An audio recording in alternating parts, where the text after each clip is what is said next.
In this video, I'm going to talk about a very common beginner mistake in the London system.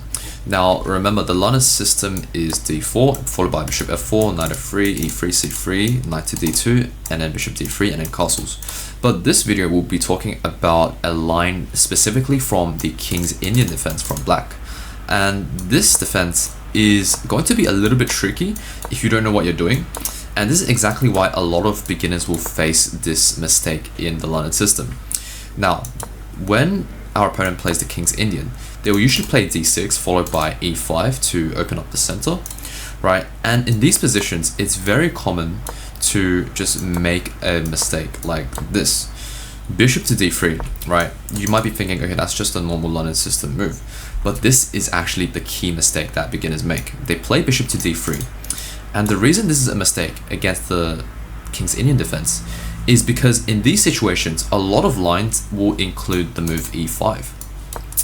And this actually just loses you material on the spot, because after takes, and you're just gonna lose a piece, right? You're literally down material.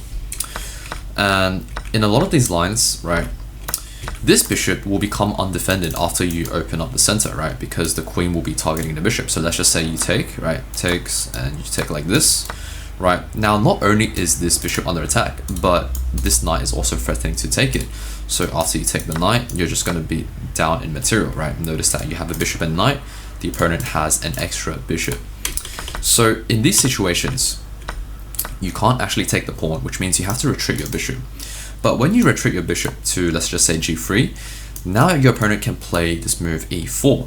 And you notice that you're actually being forked right here because your bishop is on d3. Whereas, right, if you play bishop to e2 instead, you wouldn't face this fork. So now let's just say you take, after takes, you're just going to be down a piece, right? And in these situations, you pretty much lose the game. So this is why you can't play bishop to d3 in these situations, right? Against the King's Indian defense, especially when they put their rook on e8, right? They're preparing to play e5. They have this knight here to support this e5 square. If you play bishop to d3, then they're going to play e5, and then after everything opens up, your bishop will be hanging, right? Or you can retreat your bishop, they're going to play e4, and then they're just going to fork your bishop and knight, which means the much safer move here is to play bishop to e2, right? And now let's just say after e5, they're going to take, and then after these trades, right? Well, actually, no, you can't take it right here because you just lose a piece, so you have to retreat your bishop, right? But after, let's just say e4, it wouldn't really work because now you have, let's just say, knight to d4, and now this is on a very, very nice square. So that's why you can't play bishop to d3 in the London system against this King's Indian defense.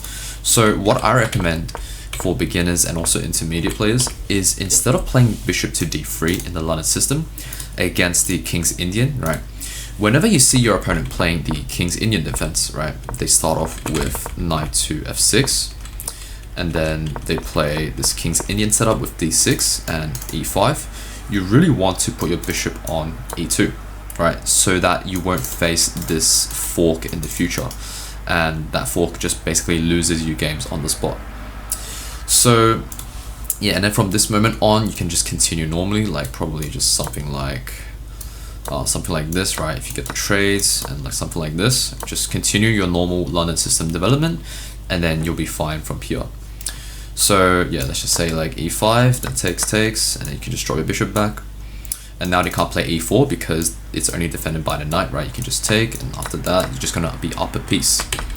So yeah, that's the main idea of this video, right? When your opponent plays the King's Indian defense, you want to put your light square bishop on e2 instead of d3, so you don't avoid this fork down the line. So yeah, that's it for this video. I hope you found this interesting, and if you want to see more videos like this, then be sure to like and subscribe, and I'll see you in the next video.